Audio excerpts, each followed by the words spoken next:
Welcome everybody to another episode of IGN Unfiltered, our monthly interview series where I have the pleasure of sitting down with the best, brightest, most fascinating minds in the games industry. Today I'm joined by Cam Weber, the Executive Vice President and Group General Manager at EA Sports. Yes. Cam, welcome. Thank you. Thanks for having me. Yeah, of course. You have a really fascinating background in that, as you were telling me earlier before we came in, like you work in sports, but in games, and like almost nobody can say that. Yes. So we'll sort of work our way to that. But I'm always curious. I love to start at the beginning and see. I mean, you're running EA Sports. You work out of Tiburon, out of Orlando there. But what made you want to get into the games industry when you got started? Sure. You know, I mean, I didn't grow up dreaming of working in the video game industry. It never even crossed my mind.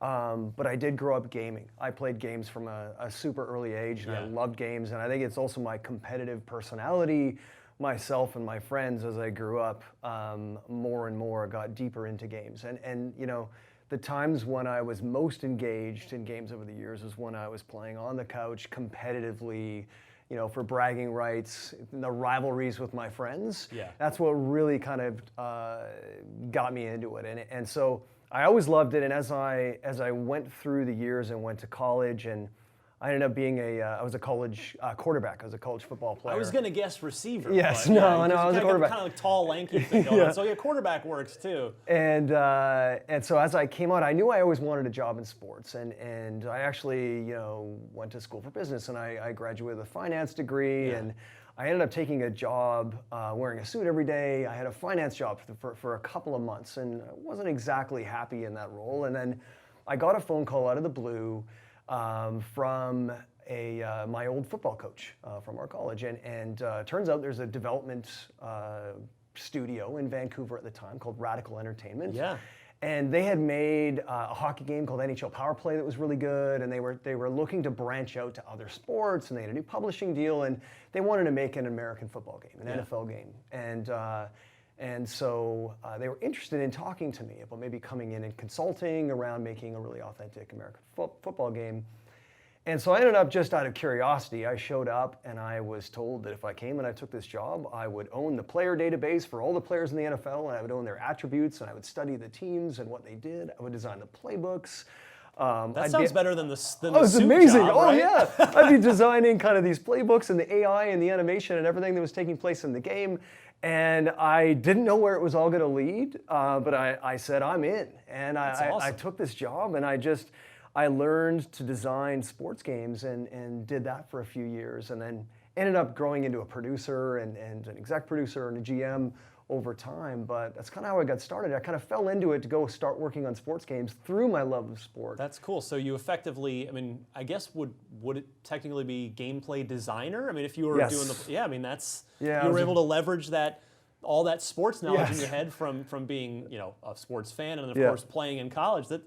How cool is that? Yeah, it was amazing. That's awesome. And you know, in that football game, we never even finished it because of changes in publishing deals and all these things. That game never shipped, and I ended up going and working on a hockey game and then a basketball game, and then we eventually got out of sports altogether and started making non-sports games. And by then, I'd been through a few development cycles. I kind of learned how games were made and how the design process worked. My natural kind of tendency, being a quarterback and a captain of all the teams that I was on growing up, I ended up, you know, being someone I think felt really natural in leading teams. And that cohesiveness of a team, knowing what they want to accomplish and working together, seemed to come natural to me. So I ended up becoming a producer and leading a lot of different types of games over the years before coming eventually back to sports at EA Sports years later. Yeah, so one of those games you worked on, I thought your resume was fascinating. With Simpsons Road Rage, which we got on the graphic behind us here. But I haven't seen that in a long time. It was a pretty well-received game. Like, so I'm curious if you have any interesting stories behind the development of that game. Either, like, when you go to make a Simpsons game, most people, and I don't know if maybe you can't think this way or you don't think this way, but I think the bar for expectations is kind of low, especially back then. On a licensed game like that, do you play other Simpsons games and look at what not to do or take some cues, or do you just try to not look at anything else and say, like, what can we do with this? I'm curious You know, do it you was think? interesting. It was at a time when that studio, Radical, we were in a shift where we were making a bunch of sports games and branching out to do other sorts of genres. And so it was a combination of learning the Simpsons license and everything about it and watching tons of episodes and interacting with Matt Groening and Gracie Films and learning what was important to them. Yeah. And kind of distilling the essence of the license into a few kind of key understandings of what we knew we had to deliver on to make it a true Simpsons game. So it wasn't so much about playing prior Simpsons games as much as really investing in the time and energy to really understand what the license stood for. Yeah. And then understanding what we had to deliver on to really make it feel like a Simpsons game. And then on top of that, we had to develop a new driving engine, which I think we pretty much built from scratch back then, and learned kind of how we were going to build the game and build the world. We also built out the team at that point to make that game. It was a really interesting development cycle, and I learned a ton on it. And the thing that I really learned, especially in those years, where working as kind of an independent developer, where every single game I worked on seemed to be a new type of game and a new genre with a new license. Yeah. Sometimes you never get that chance to really kind of get the ground under you and develop an expertise and become an expert on a particular genre. And what happened was, I think we built that game and it came out. It was super fun. It actually sold really well. It was commercially a success for us. And then it allowed that team to then go on and actually build Simpsons Hit and Run, which actually was Probably a regarded as better the best game. Simpsons Yes, game, absolutely. And it was a commercial success. It was a critical success. And once again, it's that story of a team that you build that starts to gel, and then eventually becomes great at what they do. And a lot of the lessons that I took from working in that era of my career, I use those and I see those in working with our sports teams today, which is each team become experts on their space and their game, and they strive to just be world class. The continuity is important to you. Absolutely. Yeah. Yes. Yeah. Yeah, I mean, so I got to go back for a second though. What were the key things that you distilled the Simpsons license down to that you had to get?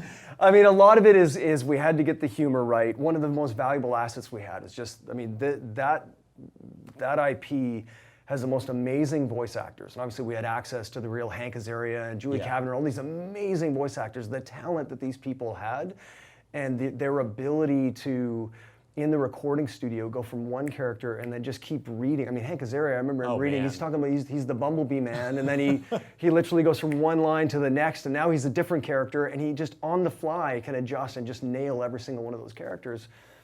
And so we wanted to build a game experience that would bring that humor, the mix of all of the characters in the universe, and use that voice acting of these amazing actors to the best of our ability. And actually, the construct of Simpsons Road Rage is one where you were picking up characters in your car and talking with them, and then picking up a different character in your car and talking with them, and you were over and over interacting with different characters on the fly with kind of one-off jokes and interactions. And it was very well suited to delivering that humor, the breadth and amazing characters that they had within the IP.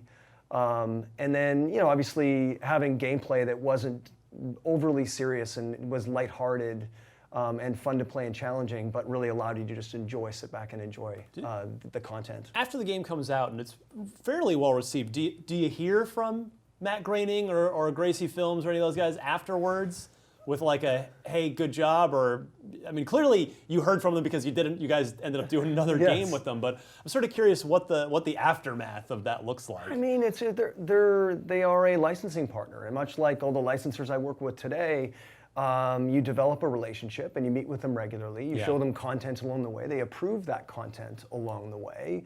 And then as you finish, by the time we launched this game, I mean, they had already seen and approved all the content, and we were already into what are we doing with the next game, and starting to talk about how we evolve it from there. So it's just a continued ongoing relationship that we build and maintain over time. Well, speaking of licenses, you were also involved with another highly anticipated licensed IP, Scarface, The World Is Yours, was a game that, as I recall, I mean, it was a AAA production. It had a big budget, big team behind it. This was not a And like some licensed games, again, that low bar I was kind of talking about earlier. This was not like a just pump and dump, let's try to cash in a quick buck here. Like, you guys made a real open world game with a proper story and the whole thing. What was working on that like? Yeah, that was another big learning experience. That's what, when I look back, that's where I learned a lot of the lessons about what to do and not to do when working with a very large team. So, I think the thing with game development, you can go from a place where you have a 20-person team that's tight and cohesive. Yeah. You have a ton of fun working together. Communication is easy and it flows every single day. And you get those kind of 60 to 100-person teams where that starts to become a challenge. And then you have to kind of split up into subgroups within your teams and rely on leadership and communication among them.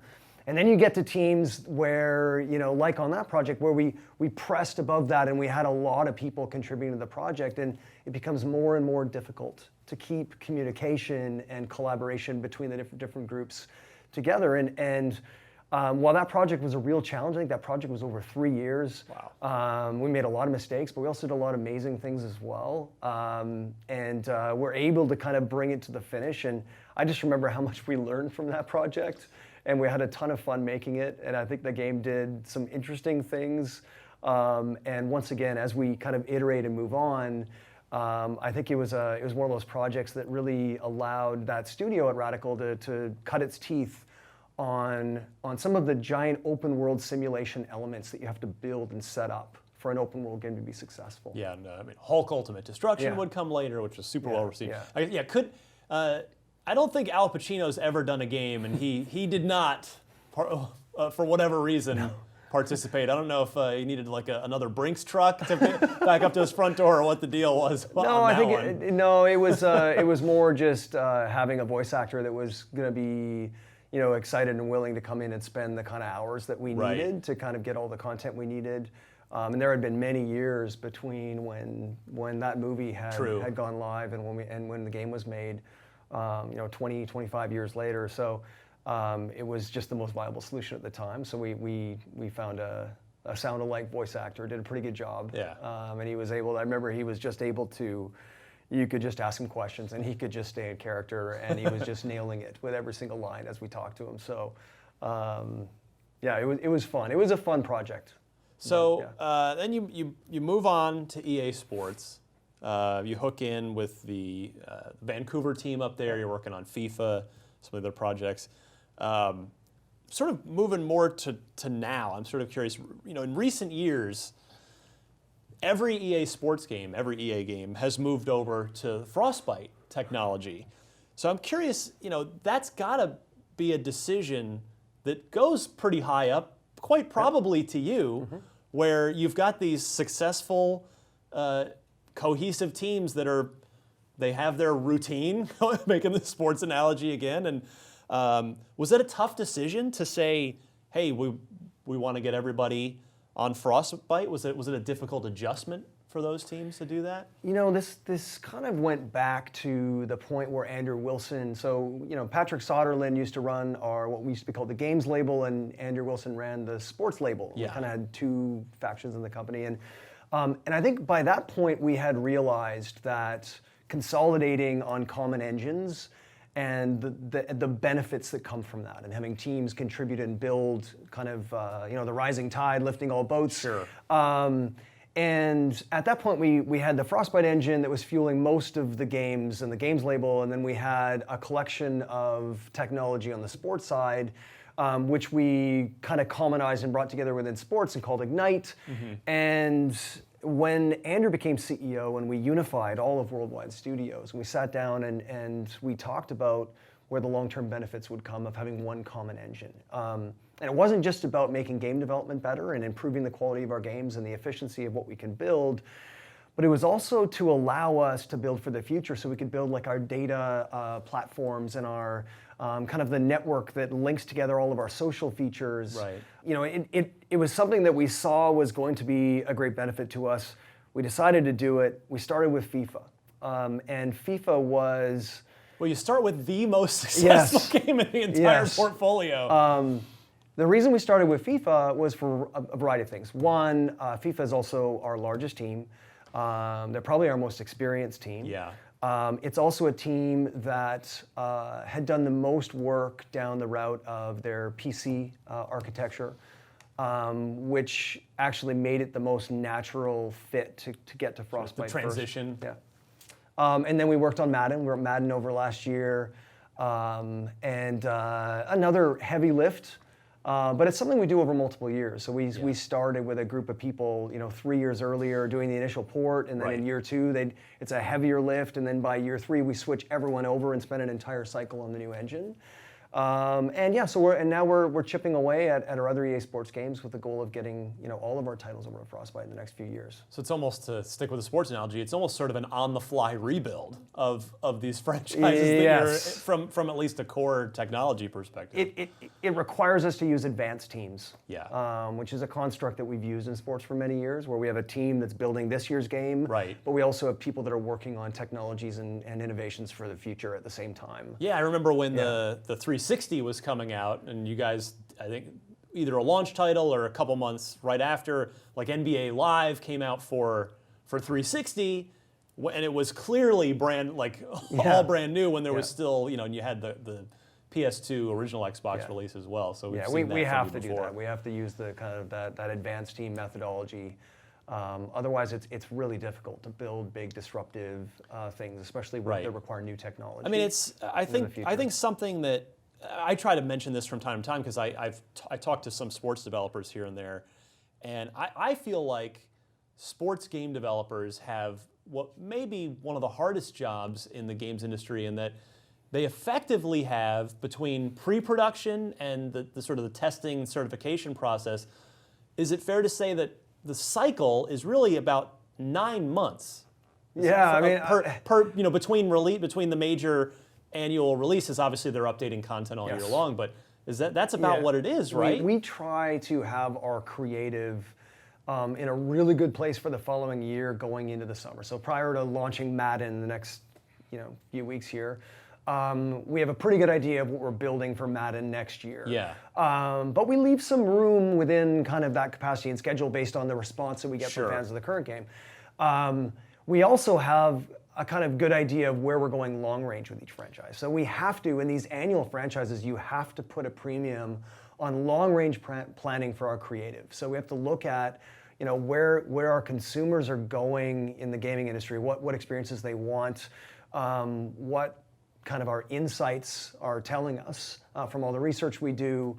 And we kind of set like kind of a North Star for each one of our franchises where we want to go in the next few years. So is it like literally in a job interview? Like, is it a 5-year plan? Well, or is it that far out? I would say it's more like a 3-year plan, but it's not exactly 3. It's about where are you going in the next few years. Sure, yeah. And we're always kind of coming back to that, and we're always kind of reaffirming the direction we're going and making sure that it's the right direction, because things change in our industry constantly. And it's not just for us. It's not just about the way that gamers are playing games. It's the way that sports fans are consuming sports content. I mean, I have a 10-year-old son who's about to turn 11, and he is a diehard fan of the NBA and the NFL, and he follows the world of soccer as well.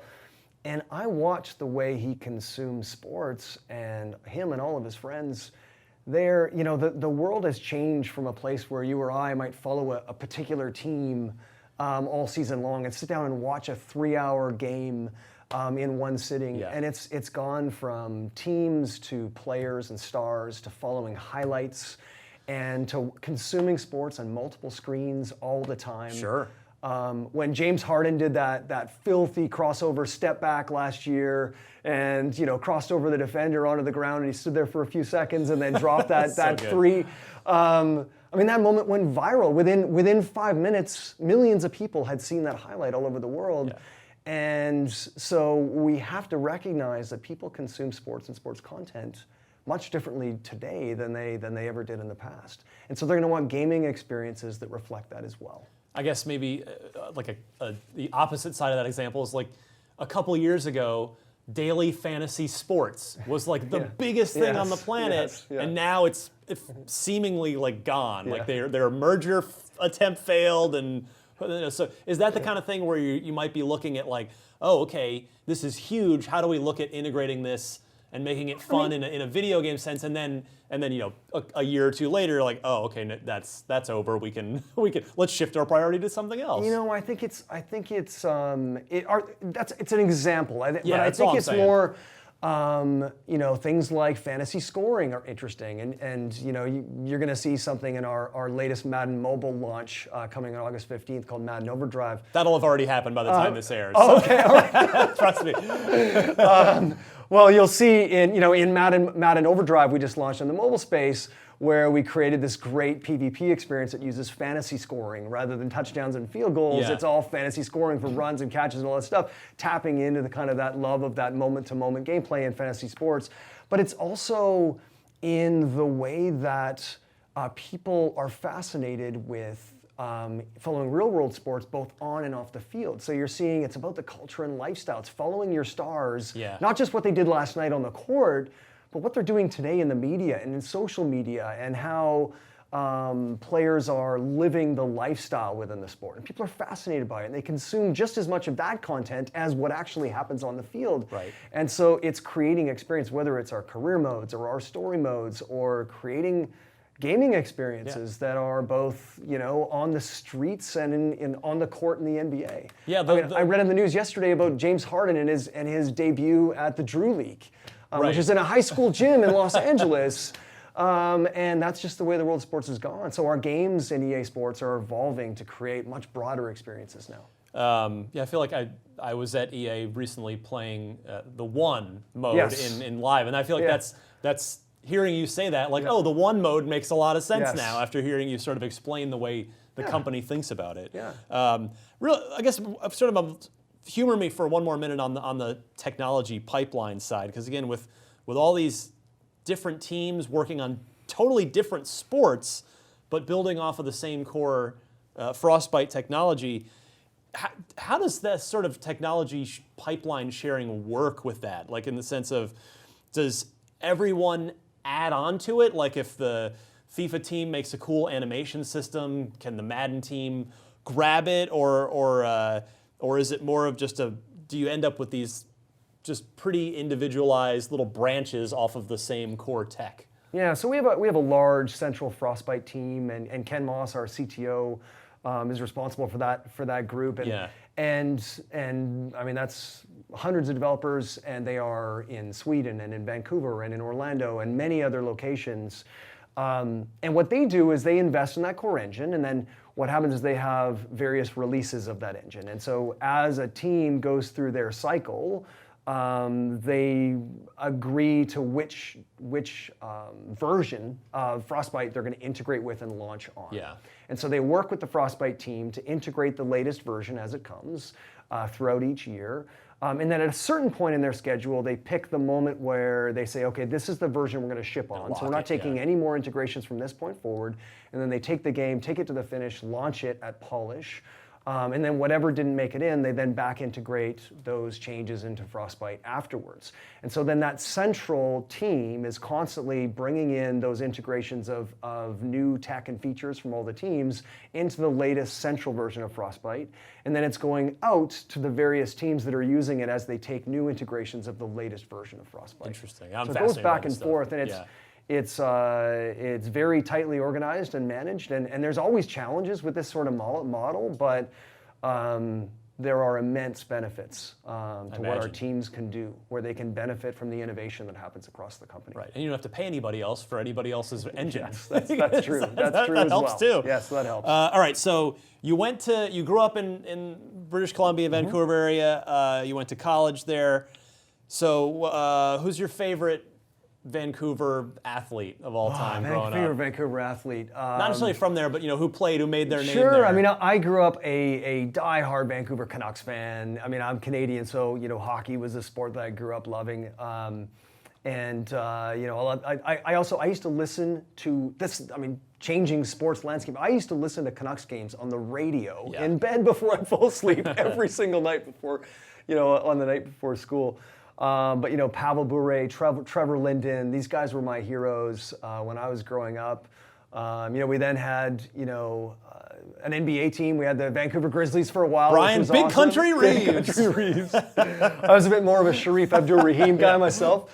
And I love the Seattle Supersonics as well. So I was a Sonics fan, and Xavier McDaniel and Dale Ellis, and then there was the Sean Kemp era, Gary Payton. I actually got to meet Gary Payton last year at an event, which was awesome. I introduced my son to the glove and got a picture with the glove. I was a fan of all of those sports, and actually one interesting thing is my cousin is Shea Weber, who plays. He's one of the best defensemen in the world.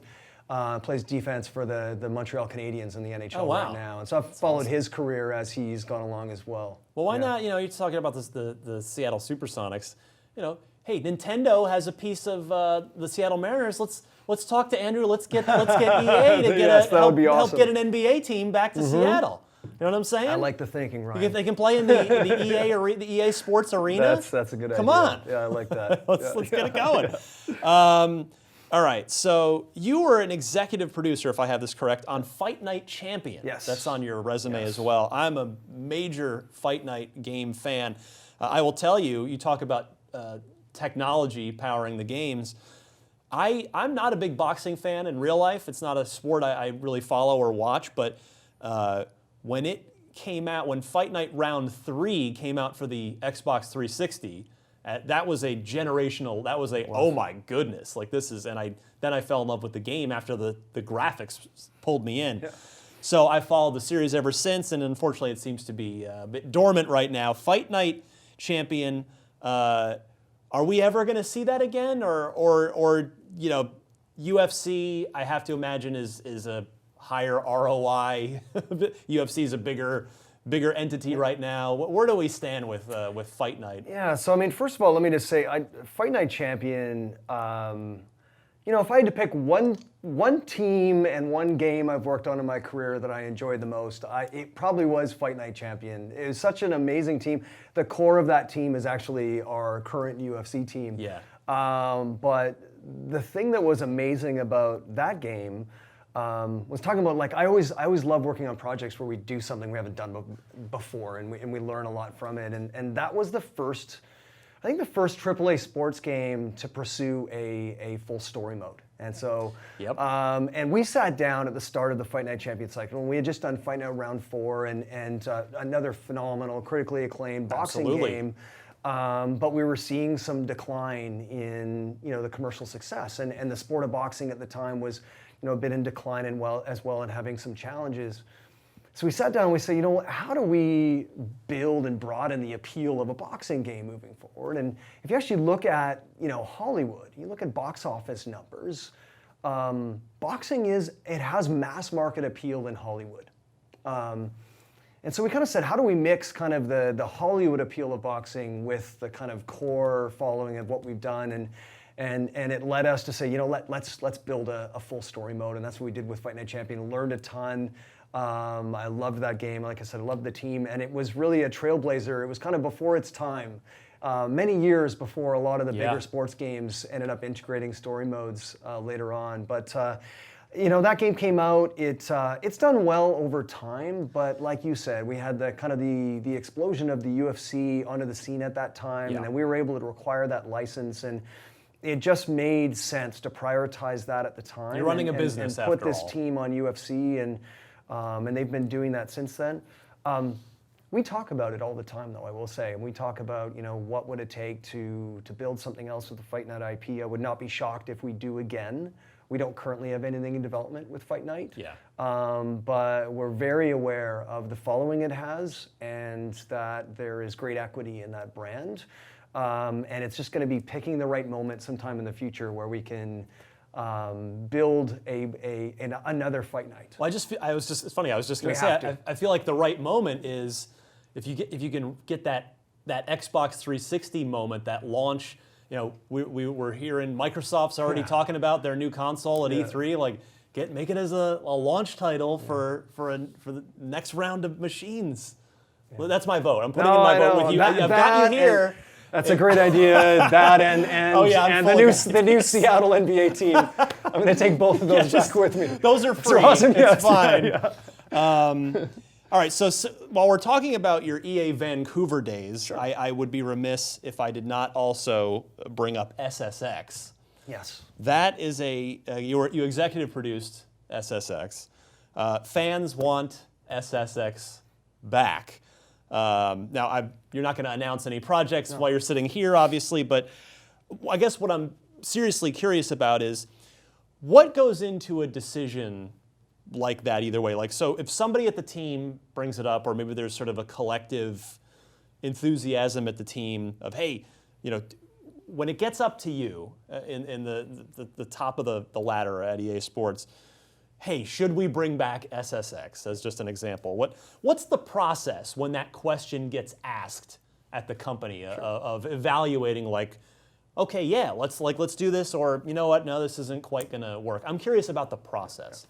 So first of all, let me just say, just because I want credit where credit is due, I didn't finish SSX. I worked on it for the first 2/3 of the project, and then I ended up moving down to Tiburon, and there was probably another 8 months after that when the team took it to the finish. And I think they did a great job of finishing that project off. But I also love SSX and loved that game. And we have talked about SSX. It's an IP that we own that has been beloved and has been successful in the past. And we do have a green light process within our company, especially when it comes to evaluating what we should fund moving forward. But essentially what will happen is if it's a sports game opportunity, if it's something small, if it's, hey, let's try to green light a couple of months of a few people putting together some conceptual work or something like that. Often that will come to myself and our EA Sports leadership team. We will look at, I have my budget and my kind of business locked in for the fiscal year, and we have lots of puts and takes and things we prioritize and move around during the year. And if we can look to fund an early piece of work, we'll find the funds to do that by moving around and prioritizing. And then once we get to a place where we might have something that looks like, hey, we've got a prototype and a pitch that could become real, then I'll loop in kind of our executives at a company level that will then, basically that's an ask for a bigger budget and a bigger investment for future fiscal years. And we'll go through that process and evaluate it and look at where it fits in the portfolio. Sure. And we'll have a lot of research that backs it up and all of those things. So there's definitely a process, but it's kind of a phased approach where we can do some things at a grassroots level within the studios before we need to ask to add it to the official SKU plan. Right, makes sense. You can take little bets here absolutely. and there. Yeah. All right, so 2011 you moved to Orlando to head up the Tiburon studio there. I'm curious, what is more pressure? Heading up FIFA, where you were senior producer and then executive producer, or heading up Madden? Which one's more pressure? Well, when I worked on FIFA, it was my first year at EA, and really it was Andrew Wilson who was leading that up at the time, and so I didn't quite feel the full pressure at the time of running that massive business. So I'd say when I did go take on the Madden franchise, it probably felt like more pressure to me. Yeah. They are both high-pressure franchises, and Madden, while it doesn't have the size and reach of a FIFA on a global scale, when you just look at kind of its reach impact just within the United States and within North America, it's a very important game that and everything you do is under a microscope. So I think both are similar in that way. Both teams also need to iterate and ship games on a yearly basis. Both of them have very high-profile live services with an Ultimate Team that need to be driven day in and day out through the year, and we have the scrutiny of looking at the metrics every single day on how that live service is going. So I'd say there's a lot of similarities between the two, but with FIFA, there's the added complexity of the globalization and all of the different versions all over the you get the whole world mad at you if you screw up FIFA, yes, exactly. Just mostly Americans exactly. Yeah. All right, your job at one point also included overseeing BioWare at one point along the way, and you were in that position when a game called Shadow Realms was announced, and then about a year later, almost exactly, I went back and looked, ended up being canceled. Now, games get canceled all the time for various reasons, but the time is not usually that quick, where it's like announced and then actually this isn't going to work. So Did something change either with the project itself on that or with the company's priorities? Was it like seeing that the 4v1 mechanic wasn't really going anywhere? I'm just kind of curious. Yeah.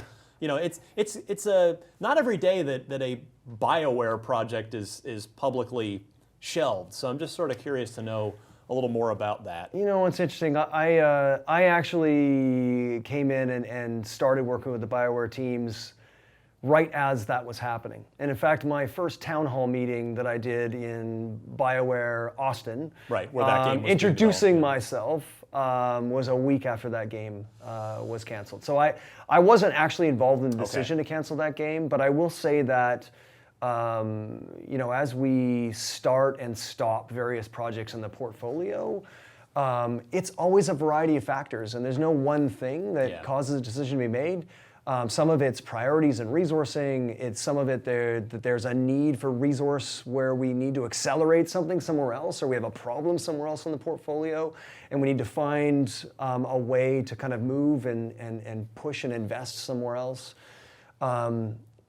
You know, sometimes there's projects that aren't going well. That wasn't necessarily the case with Shadow Realms, but and we have to make the right decision to try and do what's best for the portfolio. So it's never easy, killing projects. I've done it a few times in my career. It's not a fun thing to do, but sometimes it's what's best for the studio or best for the company at that given time. Yeah, it makes sense. Yeah. Pivoting more to a happier note, so the EA Sports games, you talked a little bit about this. I mean, we've been seeing the introduction of these narrative-driven single-player campaigns over the last few years, and hey, they've been really good. Like, I think a lot of people are like, oh yeah, story mode in FIFA, that's charming. But no, it turns out they've been really good. So, is it tough to innovate in the sports space where you've got this fixed set of rules and these fixed leagues and teams and everything? It very much is difficult. I mean, I don't know if it's as difficult to innovate or it's difficult to build things that people see as innovation. It's a perception that we're constantly battling. Right. We have massive teams working on games like FIFA and Madden. We have teams working well in advance of the year that we're currently working on, our advanced teams that are building out and, you know, investing in innovations for the future. But because so much of the game, because these games are massive and so much of the game remains intact each year, and then we're often adding things or evolving pieces. And, you know, for those who want to say, hey, that's just, you know, feels a lot like a lot of the same, if you're not looking at the new stuff and enjoying those things, it's a difficult challenge that we're constantly facing. The story modes were one where I think it was just clearly something big and new, and it was a new direction for those franchises. And, you know, it was something that took multiple years to build. The journey took multiple years. Longshot was something we've been talking about for 4 or 5 years. Actually, when I came down in 2011 after building Fight Night Champion, my first meeting with Mike Young, who at the time was the art director of the Madden team, he's now creative director of Madden. My first meeting with Mike Young was like, all right, we're going to build something just like Fight Night Champion. We're going to build a story mode in Madden. And we've been talking about it since 2011. And it's been just, what's the right time? I mean, I think, frankly, in the years that followed that, there were too many other high-profile things that we very much wanted to do with Madden to get Madden to the place where we wanted it to be from a gameplay standpoint and a mode standpoint. And then when the time was right, and also when the technology was available in Frostbite, that made it a lot easier to iterate, and build cinematics and that sort of content and string it together. It felt like the right time, but it was difficult. I mean, a lot of learning, especially in the first versions, and I think with each iteration, our teams are getting better and better at the storytelling element. Yeah. With gaming becoming more service-based, you talked earlier about the way gamers are changing their consumption of sports, and thus you need to evolve the consumption of EA Sports games. You know, we see games in general becoming more service-based. You know, longer tails on these games. Is there a day coming where EA Sports games could be subscription-based, like a monthly thing, rather than paying $60 once a year? I mean, is Is that something that you guys have to weigh and consider and look toward the future on? It's a conversation. As we recently announced our Origin Access Premier subscription on PC. So now we have a frontline content subscription on PC that we're launching, or that we just launched recently. And as we think about our future and building out a content subscription, you start to think about content in different ways. And so I absolutely think that there's a future coming where all of our content is part of more of a subscription-based service. And at that point, you start to think about how you deliver content to consumers in different ways.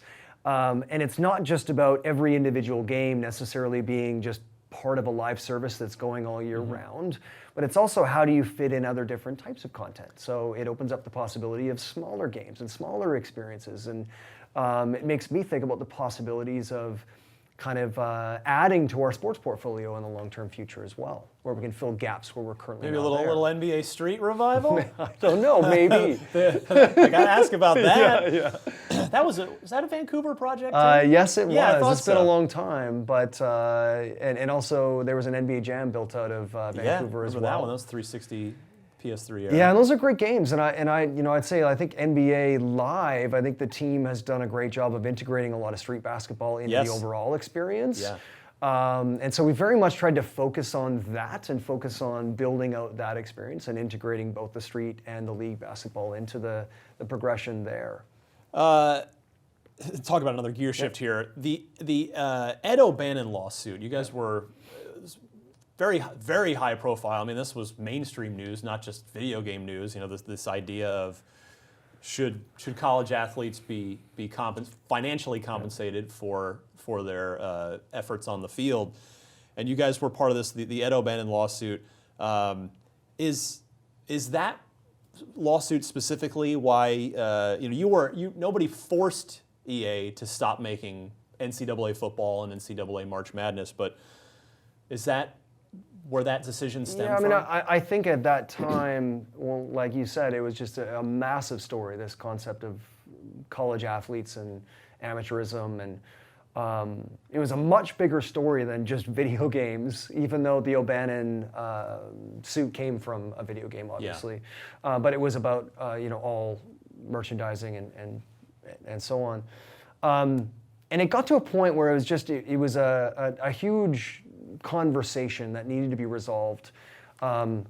We felt like at the time, all things considered, the best thing was to step away and spend a few years away from the business and allow the forces at play to figure it out and give it room to breathe, with the hope that we either come out long-term with some sort of licensing model that we can then re-engage with, or have resolution on those discussions at a college and player and athlete level, where we could re-engage with a level of certainty that not only are we treating all of those parties in the right way and interacting with that content in the right way, but also we need to be able to give our fans a level of authenticity that allows us to call it an EA Sports game and say this is authentic college football.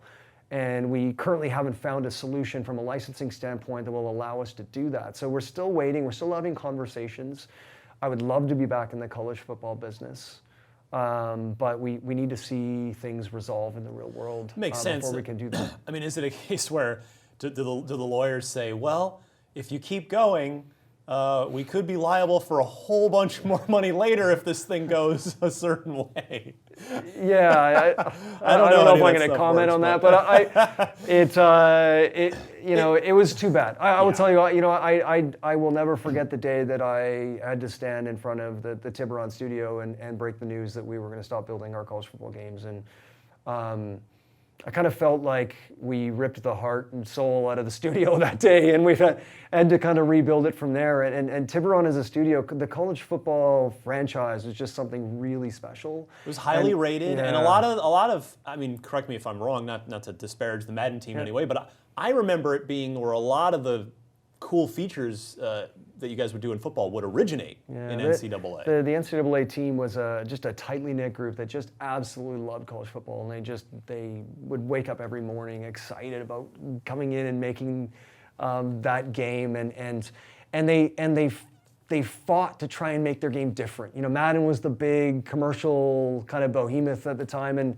and so they went out of their way to make it different and bring the college atmosphere, the pageantry, the tradition, the unique kind of play styles of each team, and introduce some really cool game mechanics as well that really kind of brought out that college game and made it different. It was really something special, and I hope someday we can go back to making those kind of games. So when you do have to break that news, and when you lose, again, looking at it from a business perspective, you have lost, by your own choice, yes, but you have lost a revenue stream at that point. So what does the company do at that point? Do those resources go into like Madden specifically with that team? Do you sort of seed a bunch of other little projects or ideas or things? So what happens? So to your point earlier about kind of new games and pitches, and we always have kind of a list of opportunities that are prioritized that we'd love to get to, that we don't quite have the resources to build. So at any given time, there's always a variety of things that we would love to get to if we had the resources to do it. So when something like that happens, we look to what those opportunities might be. And actually at that time, that was right after, I think, NCAA Football 14 was the last one we shipped. We were seeing the emergence of kind of the mobile category and mobile sports gaming, and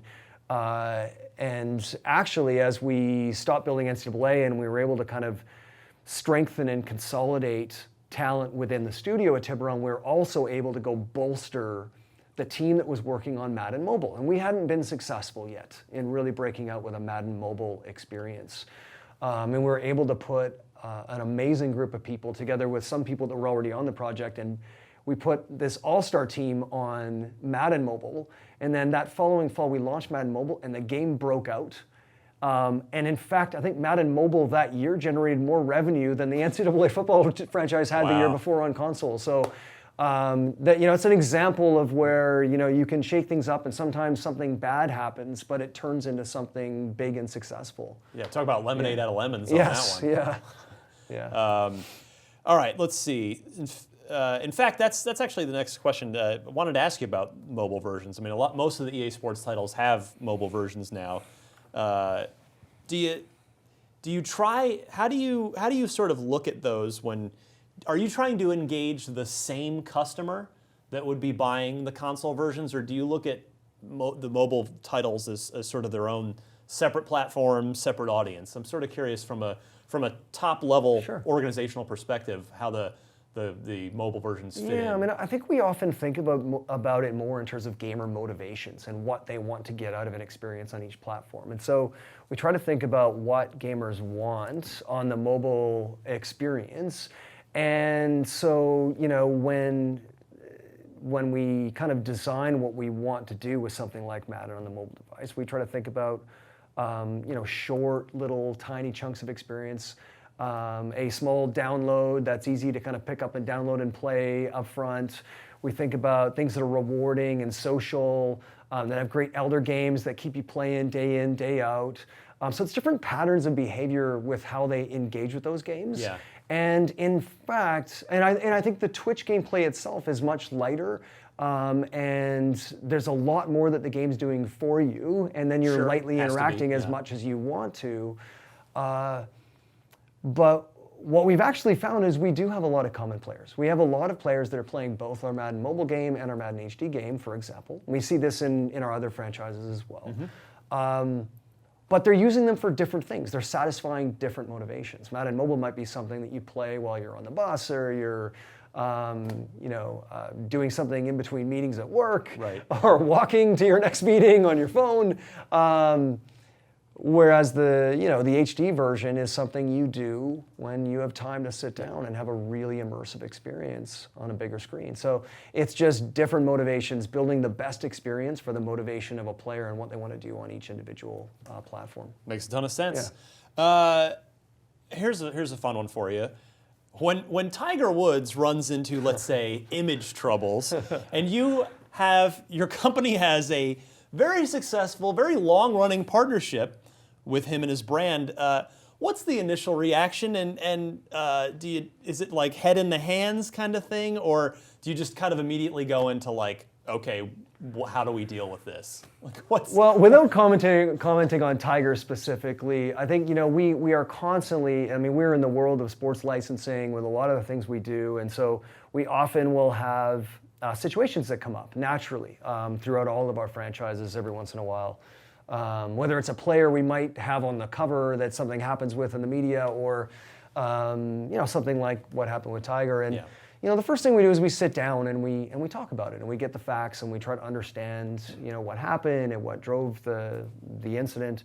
We kind of go back to our own values as a company and what's important to us, and we often involve a lot of people in that conversation, right up to Andrew as our CEO. Imagine it goes all the way we talk up, about these things, and then we decide what's the right thing to do, and we try to be open and honest and transparent with what we do and why we did it, so that everyone understands where we're coming from.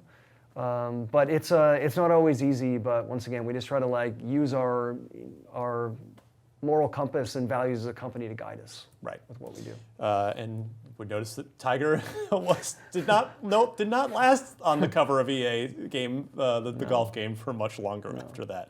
No. Couple last questions for you. Your position has in the past been a stepping stone, to the position of the CEO of EA. Is that your 3-year plan? No. I think that wasn't the case of Andrew. I think Andrew Wilson's an extraordinary individual with amazing talent and intelligence, and I think he was bound for that kind of role in his career. I will say myself, I love working with development studios and development teams.